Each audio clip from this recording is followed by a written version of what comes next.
इस ऐतिहासिक कार्यक्रम इस पर पूरे देश की दृष्टि है।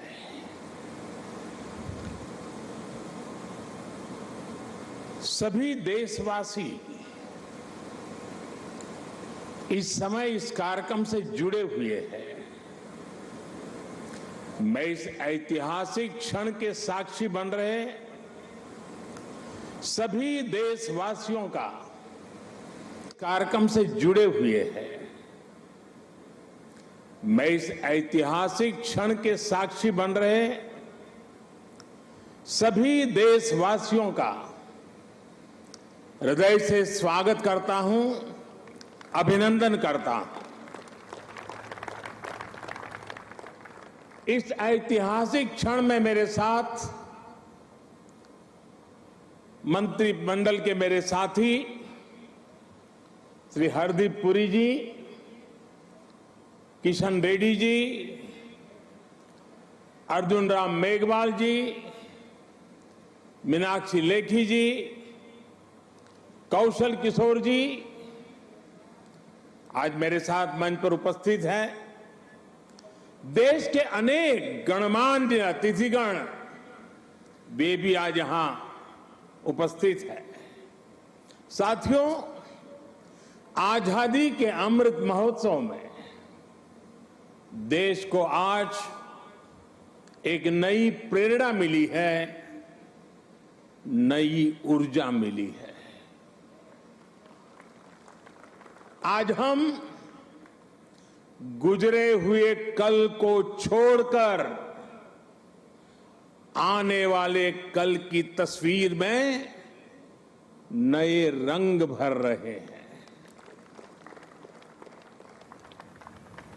आज जो हर तरफ ये नई आभा दिख रही है,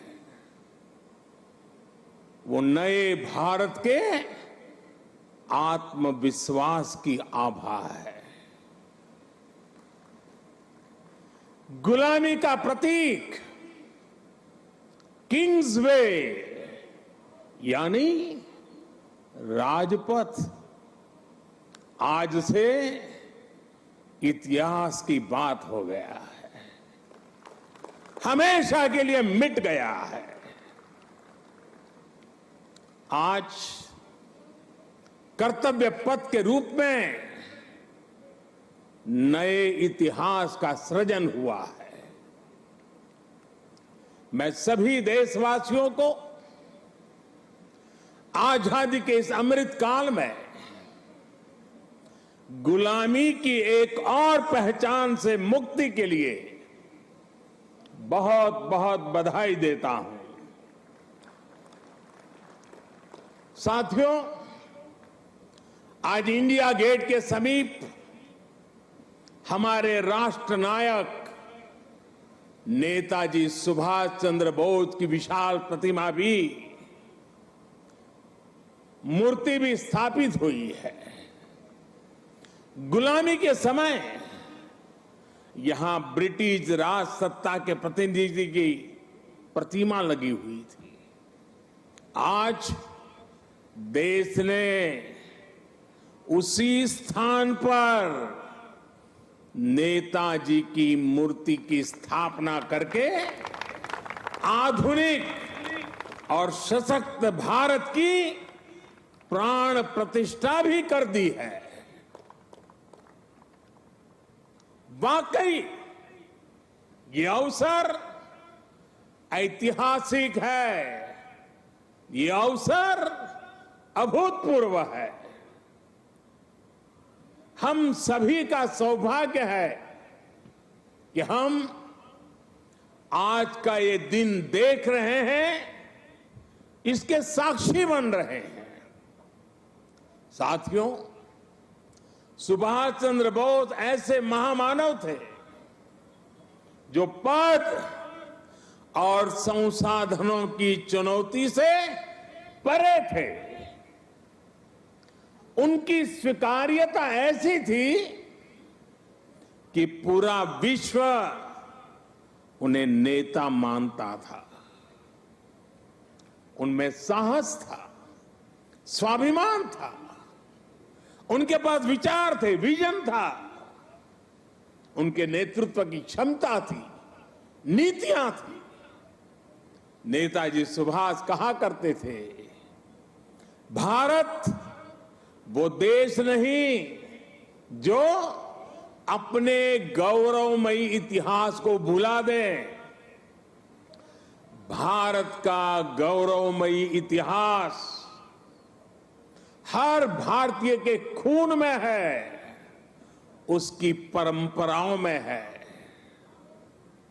नेताजी सुभाष भारत की विरासत पर गर्व करते थे और भारत को जल्द से जल्द आधुनिक भी बनाना चाहते थे। अगर आजादी के बाद हमारा भारत सुभाष बाबू की राह पर चला होता तो आज देश कितनी ऊंचाइयों पर होता।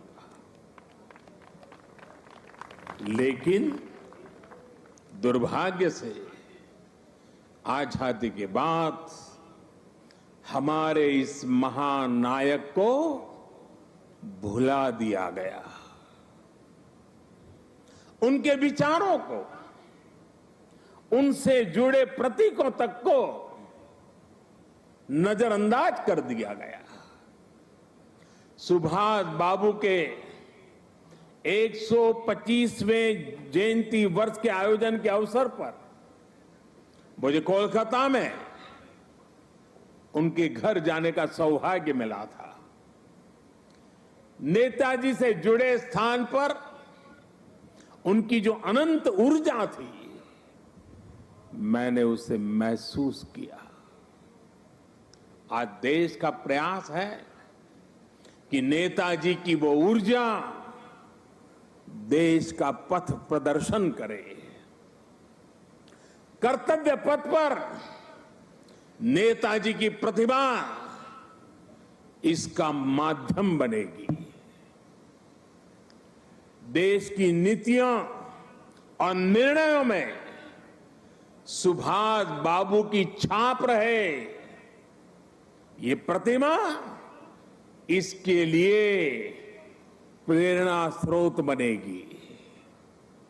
भाइयों और बहनों, पिछले 8 वर्षों में हमने एक के बाद एक ऐसे कितने ही निर्णय लिए हैं जिन पर नेताजी के आदर्शों और सपनों की छाप है। नेताजी सुभाष अखंड भारत के पहले प्रधान थे जिन्होंने 1947 से भी पहले अंडमान को आजाद कराकर तिरंगा फहराया था। उस वक्त उन्होंने कल्पना की थी कि लाल किले पर तिरंगा फहराने की क्या अनुभूति होगी। इस अनुभूति का साक्षात्कार मैंने स्वयं किया जब मुझे आजाद हिंद सरकार के 75 वर्ष होने पर लाल किले पर तिरंगा फहराने का सौभाग्य मिला। हमारी ही सरकार के प्रयास से लाल किले में नेताजी और आजाद हिंद फौज से जुड़ा म्यूजियम भी बनाया गया है। साथियों, मैं वो दिन भूल नहीं सकता जब 2019 में गणतंत्र दिवस की परेड में आजाद हिंद फौज के सिपाहियों ने भी हिस्सा लिया था। इस सम्मान का उन्हें दशकों से इंतजार था। अंडमान में जिस स्थान पर नेताजी ने तिरंगा फहराया था, मुझे वहां भी जाना था, जाने का अवसर मिला, तिरंगा फहराने का सौभाग्य मिला। वो क्षण हर देशवासी के लिए गर्व का क्षण था। भाइयों और बहनों, अंडमान के वो द्वीप जिसे नेताजी ने सबसे पहले आजादी दिलाई थी, वो भी कुछ समय पहले तक गुलामी की निशानियों को ढोने के लिए मजबूर थे। आजाद भारत में भी उन द्वीपों के नाम अंग्रेजी शासकों के नाम पर थे।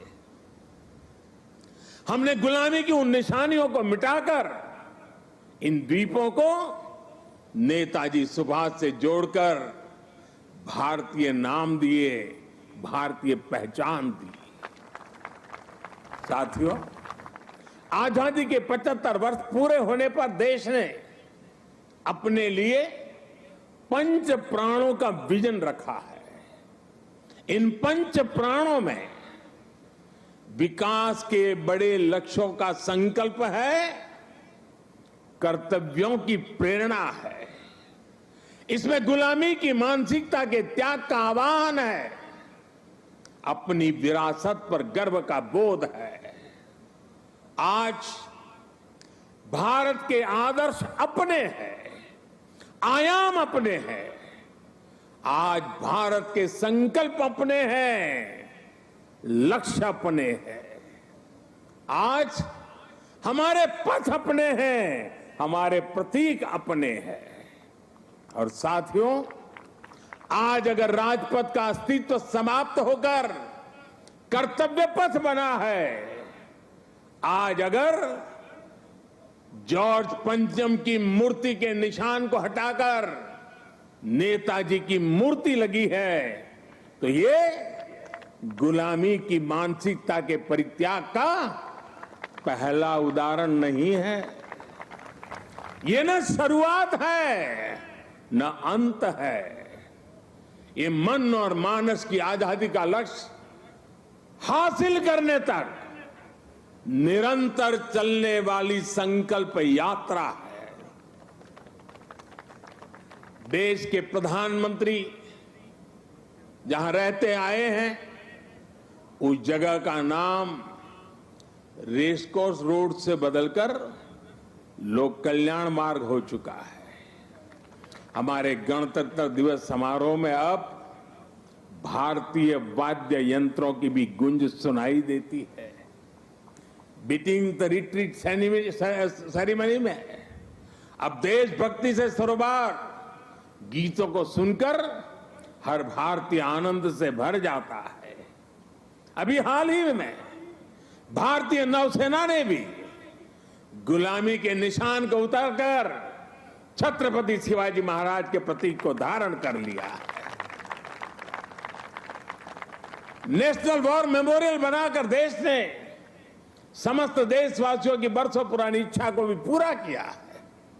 साथियों, ये बदलाव केवल प्रतीकों तक ही सीमित नहीं है। ये बदलाव देश की नीतियों का भी हिस्सा बन चुका है। आज देश अंग्रेजों के जमाने से चले आ रहे सैकड़ों कानूनों को बदल चुका है। भारतीय बजट जो इतने दशकों से ब्रिटिश संसद के समय का अनुसरण कर रहा था, उसका समय और तारीख भी बदल गई है। राष्ट्रीय शिक्षा नीति के जरिए अब विदेशी भाषा की मजबूरी से भी देश के युवाओं को आजाद किया जा रहा है। यानी आज देश का विचार और देश का व्यवहार दोनों गुलामी की मानसिकता से मुक्त हो रहे हैं। ये मुक्ति हमें विकसित भारत के लक्ष्य तक लेकर के जाएगी। साथियों, महाकवि भरतियार ने भारत की महानता को लेकर तमिल भाषा में बहुत ही सुंदर कविता लिखी थी। इस कविता का शीर्षक है पारुकुलई नल्ल नाइंगल भारत नाड़। महाकवि भरतियार की ये कविता हर भारतीय को गर्व से भर देने वाली है। उनकी कविता का अर्थ है, हमारा देश भारत पूरे विश्व में सबसे महान है। ज्ञान में, अध्यात्म में, गरिमा में, अन्नदान में, संगीत में, शाश्वत कविताओं में हमारा देश भारत पूरे विश्व में सबसे महान है। वीरता में, सेनाओं के शौर्य में, करुणा में, दूसरों की सेवा में, जीवन के सत्य को खोजने में, वैज्ञानिक अनुसंधान में हमारा देश भारत पूरे विश्व में सबसे महान है। ये तमिल कवि भरतियार का, उनकी कविता का एक एक शब्द, एक एक भाव को अनुभव कीजिए। साथियों, गुलामी के उस कालखंड में ये पूरे विश्व को भारत की हुंकार थी। ये हमारे स्वतंत्र सेनानियों का आह्वान था। जिस भारत का वर्णन भरतियार ने अपनी कविता में किया है, हमें उस सर्वश्रेष्ठ भारत का निर्माण करके ही रहना है। और इसका रास्ता इस कर्तव्य पथ से ही जाता है। साथियों, कर्तव्य पथ केवल ईंट पत्थरों का रास्ता भर नहीं है। ये भारत के लोकतांत्रिक अतीत और सर्वकालिक आदर्शों का जीवंत मार्ग है। यहां जब देश के लोग आएंगे, वो नेताजी की प्रतिमा, नेशनल वॉर मेमोरियल, ये सब उन्हें कितनी बड़ी प्रेरणा देंगे। उन्हें कर्तव्य बोध से ओतप्रोत करेंगे। इसी स्थान पर देश की सरकार काम कर रही है। आप कल्पना करिए, देश ने जिन्हें जनता की सेवा का दायित्व सौंपा हो, उन्हें राजपथ जनता का सेवक होने का एहसास कैसे कराता? अगर पथ ही राजपथ हो तो यात्रा लोकमुखी कैसे होगी? राजपथ ब्रिटिश राज के लिए था, जिनके लिए भारत के लोग गुलाम थे। राजपथ की भावना भी गुलामी का प्रतीक थी, उसकी संरचना भी गुलामी का प्रतीक थी। आज इसका आर्किटेक्चर भी बदला है और उसकी आत्मा भी बदली है। अब देश के सांसद, मंत्री, अधिकारी जब इस पथ से गुजरेंगे तो उन्हें कर्तव्य पथ से देश के प्रति कर्तव्यों का बोध होगा। उसके लिए नई ऊर्जा मिलेगी, प्रेरणा मिलेगी। नेशनल वॉर मेमोरियल से लेकर कर्तव्य पथ से होते हुए राष्ट्रपति भवन का ये पूरा क्षेत्र, उनमें नेशन फर्स्ट, राष्ट्र ही प्रथम, इस भावना का प्रवाह प्रतिपल संचारित होगा। साथियों, आज के इस अवसर पर मैं अपने उन श्रमिक साथियों का विशेष आभार व्यक्त करना चाहता हूं, जिन्होंने कर्तव्य पथ को केवल बनाया ही नहीं है, बल्कि अपने श्रम की पराकाष्ठा से देश को कर्तव्य पथ दिखाया भी है। मुझे अभी उन श्रमजीवियों से मुलाकात का भी अवसर मिला। उनसे बात करते समय मैं महसूस कर रहा था कि देश के गरीब, मजदूर और सामान्य मानवी के भीतर भारत का कितना भव्य सपना बसा हुआ है। अपना पसीना बहाते समय वो उसी सपने को सजीव कर देते हैं। और आज जब मैं इस अवसर पर मैं उन हर गरीब मजदूर को भी देश की तरफ से धन्यवाद करता हूं, उनका अभिनंदन करता हूं, जो देश के अभूतपूर्व विकास को ये हमारे श्रमिक भाई गति दे रहे हैं। और जब मैं आज इन श्रमिक भाई बहनों से मिला तो मैंने उनसे कहा है कि इस बार 26 जनवरी को जिन्होंने यहां पर काम किया है, जो श्रमिक भाई है, वो परिवार के साथ मेरे विशेष अतिथि रहेंगे 26 जनवरी के कार्यक्रम।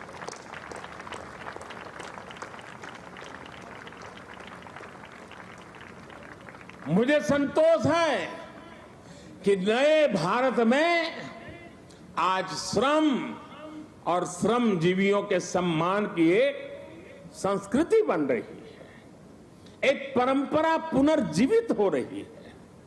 और साथियों, जब नीतियों में संवेदनशीलता आती है तो निर्णय भी उतने ही संवेदनशील होते चले जाते हैं। इसलिए देश अब अपनी श्रम शक्ति पर गर्व कर रहा है। श्रमेव जयते आज देश का मंत्र बन रहा है। इसलिए जब बनारस में, काशी में विश्वनाथ धाम के लोकार्पण का अलौकिक अवसर होता है तो श्रमजीवियों के सम्मान में भी पुष्प वर्षा होती है। जब प्रयागराज कुंभ का पवित्र पर्व होता है तो श्रमिक स्वच्छता कर्मियों का आभार व्यक्त किया जाता है। अभी कुछ दिन पहले ही देश को स्वदेशी विमान वाहक युद्धपोत आईएनएस विक्रांत मिला है। मुझे तब भी आईएनएस विक्रांत के निर्माण में दिन रात काम करने वाले श्रमिक भाई बहनों और उनके परिवारों से मिलने का अवसर मिला था। मैंने उनसे मिलकर उनका आभार व्यक्त किया। श्रम के सम्मान की परंपरा देश के संस्कारों का अमिट हिस्सा बन रही है। आपको जानकर अच्छा लगेगा कि नई संसद के निर्माण के बाद उसमें काम करने वाले श्रमिकों को भी एक विशेष गैलरी में स्थान दिया जाएगा। ये गैलरी आने वाली पीढ़ियों को भी ये याद दिलाएगी कि लोकतंत्र की नींव में एक और संविधान है तो दूसरी ओर श्रमिकों का योगदान भी है। यही प्रेरणा हर एक देशवासी को एक कर्तव्य पथ भी देगा। यही प्रेरणा श्रम से सफलता का मार्ग प्रशस्त करेगी।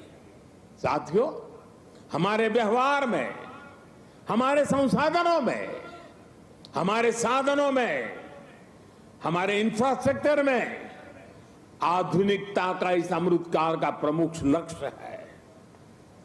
और साथियों, जब हम इंफ्रास्ट्रक्चर की बात करते हैं तो अधिकतर लोगों के मन में पहली तस्वीर सड़कों या फ्लाईओवर की हो जाती है। लेकिन आधुनिक होते भारत में इंफ्रास्ट्रक्चर का विस्तार उससे भी बहुत बड़ा है, उसके बहुत पहलू है। आज Bharat social infrastructure, transport infrastructure, digital infrastructure के साथ ही कल्चरल इंफ्रास्ट्रक्चर पर भी उतनी ही तेजी से काम कर रहा है। मैं आपको सोशल इंफ्रास्ट्रक्चर का उदाहरण देता हूं। आज देश में एम्स की संख्या पहले के मुकाबले 3 गुना हो चुकी है। मेडिकल कॉलेजों की संख्या में भी 50% की वृद्धि हुई है। ये दिखाता है कि भारत आज अपने नागरिकों के स्वास्थ्य को बेहतर बनाने के लिए, उन्हें मेडिकल की आधुनिक सुविधाएं पहुंचाने के लिए किस तरह काम कर रहा है।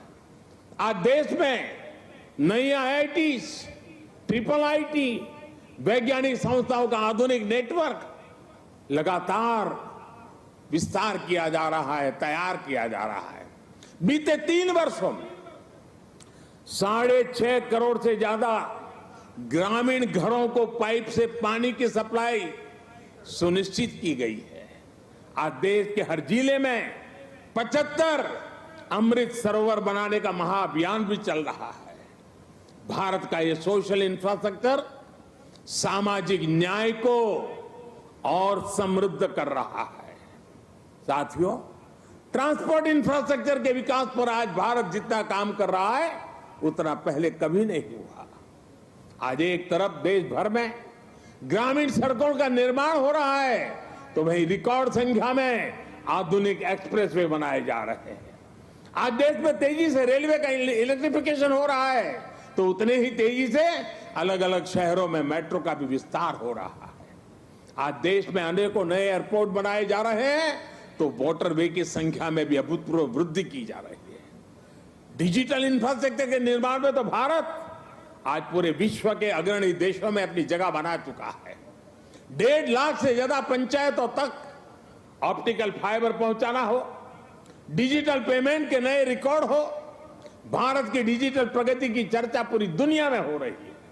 भाई और बहनों, इंफ्रास्ट्रक्चर के इन कार्यों के बीच भारत में कल्चरल इंफ्रास्ट्रक्चर पर जो काम किया गया है, उसकी उतनी चर्चा नहीं हो पाई है।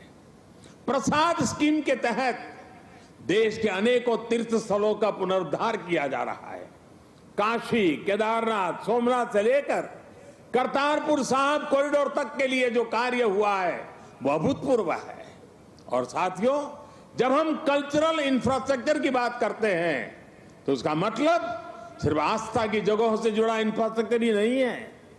इंफ्रास्ट्रक्चर जो हमारे इतिहास से जुड़ा हुआ हो, जो हमारे राष्ट्र नायक और राष्ट्र नायिकाओं से जुड़ा हुआ हो, जो हमारी विरासत से जुड़ा हो, उसका भी उतना ही तत्परता से निर्माण किया जा रहा है। सरदार पटेल की स्टैच्यू ऑफ यूनिटी हो या फिर आदिवासी स्वतंत्रता सेनानियों को समर्पित म्यूजियम, पीएम म्यूजियम हो या फिर बाबा Saheb Ambedkar memorial, national war memorial हो या फिर नेशनल पुलिस मेमोरियल, ये कल्चरल इंफ्रास्ट्रक्चर के उदाहरण है। ये परिभाषित करते हैं कि एक राष्ट्र के तौर पर हमारी संस्कृति क्या है, हमारे मूल्य क्या है और कैसे हम इन्हें सहज रहे हैं। एक आकांक्षी Bharat social infrastructure, transport infrastructure, digital infrastructure के साथ ही कल्चरल इंफ्रास्ट्रक्चर को गति देते हुए तेज प्रगति कर सकता है। मुझे खुशी है कि आज कर्तव्य पथ के रूप में देश को कल्चरल इंफ्रास्ट्रक्चर का एक और बेहतरीन उदाहरण मिल रहा है। आर्किटेक्चर से लेकर के आदर्शों तक आपको यहां भारतीय संस्कृति के दर्शन भी होंगे और बहुत कुछ सीखने को भी मिलेगा। मैं देश के हर नागरिक का आह्वान करता हूं, आप सभी को आमंत्रण देता हूं, आइए इस नवनिर्मित कर्तव्य पथ को आकर देखिए। इस निर्माण में आपको भविष्य का भारत नजर आएगा।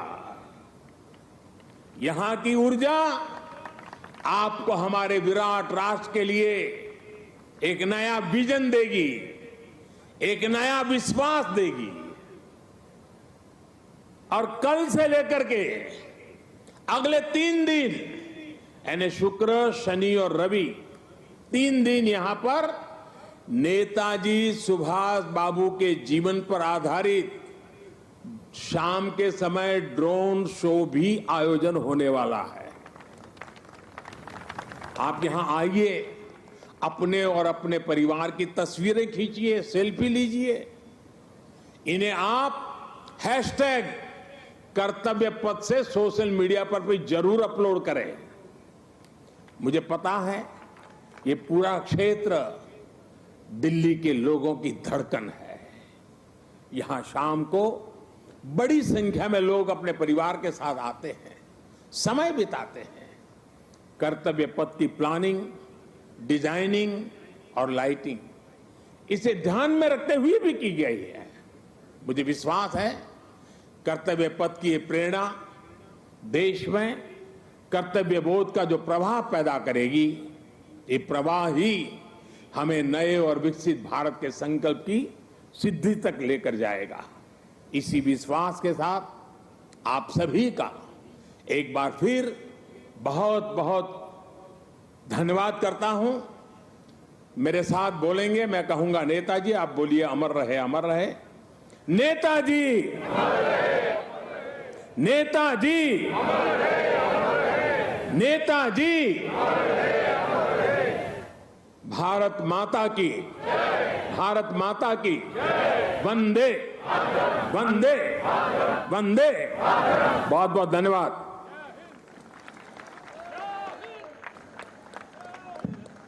आपके प्रेरणादायक उद्बोधन के लिए हृदय से आभार महोदय। समय एवं भौगोलिक सीमाओं की परिधि से परे आपका हर आह्वान एक जन चेतना है, आपका हर वक्तव्य एक पाठशाला है मान्यवर। आप ही के शब्दों में हम निकल पड़े हैं प्रण करके, अपना तन मन अर्पण करके। जिद है एक सूर्य उगाना है, अंबर से ऊंचा जाना है, एक भारत नया बनाना है, एक भारत नया बनाना है। जोरदार तालियों के साथ अभिवादन माननीय प्रधानमंत्री महोदय का। प्रधानमंत्री नरेंद्र मोदी का संबोधन आप सुन रहे थे। बेहद खास ये संबोधन। कर्तव्य पथ पर प्रधानमंत्री नरेंद्र मोदी, राजपथ का नया नाम आज से कर्तव्य पथ हो गया है। संबोधन के बाद जाते हुए प्रधानमंत्री नरेंद्र मोदी को आप देख सकते हैं। कर्तव्य पथ का पीएम मोदी ने उद्घाटन आज कर दिया है। ये कर्तव्य पथ से सीधी तस्वीरें आप इस समय अपने टीवी स्क्रीन पर देख सकते हैं। दिल्ली के कर्तव्य पथ की ये तस्वीरें हैं। आज नया स्वरूप कायाकल्प किया गया है।